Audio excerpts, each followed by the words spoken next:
السلام عليكم waxaan salaamayaa dhamaan dadweynaha Soomaaliyeed ee ku nool Kassel iyo nawaaxigeeda waxaan rabaa inaan halkan uga soo jeediyo warbixin ku saabsan doorashada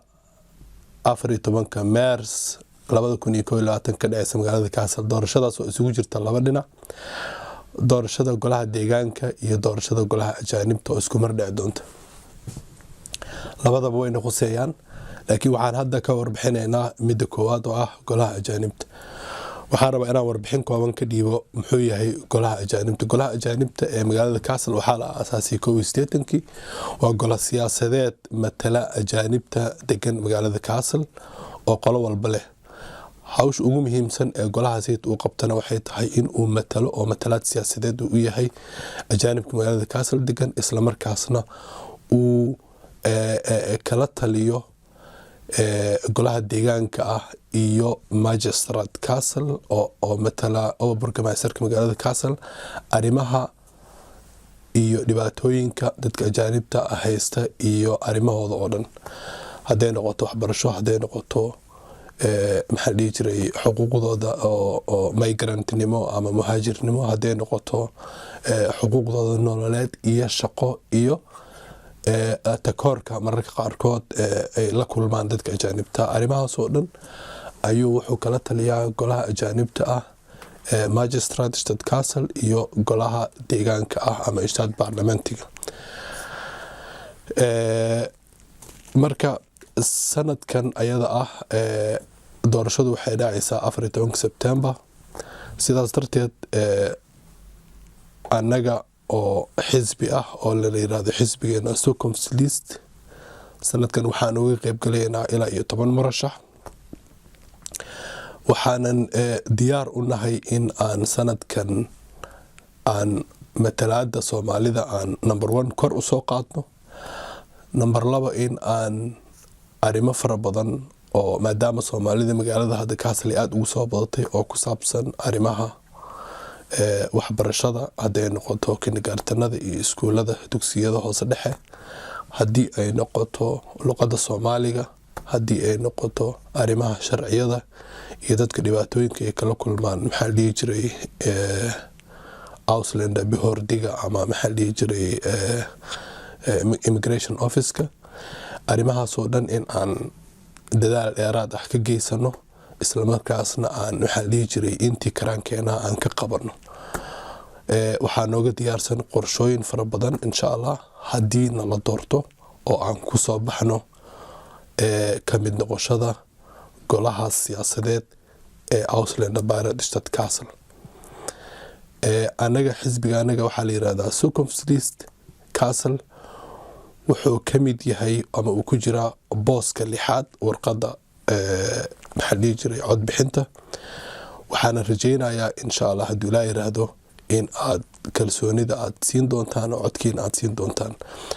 waxaan ku faraxsanahay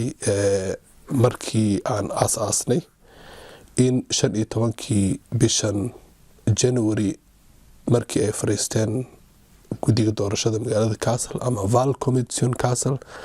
ay baas gareeyeen dhamaan murashaxiintii xisbiga Stockholm's list Kassel isla markaasna ay mardhow aan soo bandhigi doono shacabka magaalada Kassel iyo ajaanibta kale ee ugu nool magaalada Kassel qorshaha anaga wax qabad ee بريودها soo socda ama legislature بريودها soo socda ee 5 sano hadii la doorto taasoo noo qorsheysan in aan isbedel fiican iyo wax qabad dhab ah oo la taaban karo sidii horeba aan nooga barateen anaga oo aan qaarkeen kamid ahayn golaha ajaanibta aan wax qabad fiican oo la imaanay inaan oo la imaan doono oo wax qabad la taaban karo ka qaban doono haday noqoto arimaha kindergartenada haday noqoto arimaha sharciyada oo aan sii xoojin doono hadii ay noqoto arimaha shaqada oo aan ognahay dadka Soomaalida Kassel hadda inay yihiin dad si fiican u shaqeysta laakiin dhibaatooyin fara badan ay kala kulmaan dhinaca canshuuraha oo inta badan ayaga oo maxaa dhici jiray caruur leh family leh hadana canshuuraha laga qaato class 1ka arimahaas oo dhan iyo xuquuqda shaqada laftirkeeda oo in fara badan dhalinyarada qaarkood ay dhibaatooyin kala kulmaan goobaha shaqada. Arrimahaasoo dhan ayaa waxaa noogu qorshaysan qorshayaal degan oo waqtiyeysan oo aan rabno si aan caadifad ku jirin, si aysan laablakac ku jirin, si aysan isbarbaryaac iyo orod aysan ku jirin inaan wax uga qabano oo aan rajaynayo maxaa dhihi jiray in ay dadkoo dhan ku wada diirsan doonaan. Qorshaha anagaasiitana wuxuu ku wajahan yahay dhammaan muhaajiriintoo dhan, gaar ahaan dadka aan matalayno oo Soomaalida ah.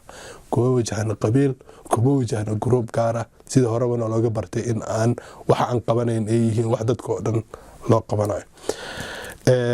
Intaas waa hawsha xisbiga SOCOMSLIS uu qaban doono Soomaalida Castle.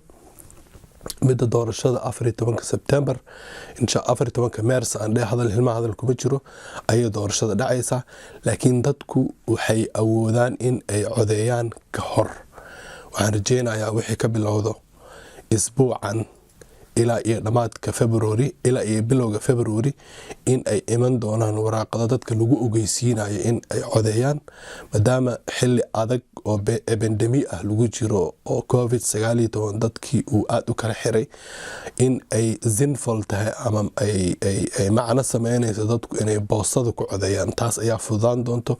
Waxaan rajaynayaa taasna inaan dadka kala talin doono, qorshayaalna u soo jeedin doona qaabkii dadka ee boostada ugu codeyn lahaayeen si aysan maalinta 14 Maars oo doorashada ah aan safaf dhaadheer loo gelin, dadkana dhibaato caafimaad aysan ugu imaanin. Insha Allah arrimahaasna waxaan ka soo jeedin doonaa barnaamijyo aad halkan kala socon doontaan Fries Radio Castle iyo maxaa dhihi jiray mareegta Haldoor News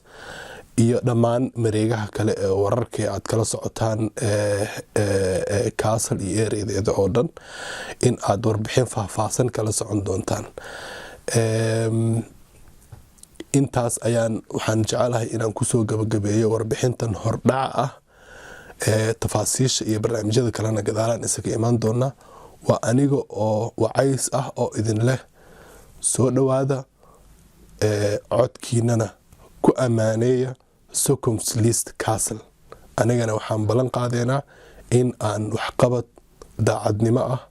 oo horey loo tijaabiyey haddana ka badan keeni doona inaan mujtamaca Soomaalida aan u qabano. Waan idin salaamayaa. Waa wacays oo matalaya SOCOMSLIS iyo dhammaan murashaxiinta ku midaysan oo idin leh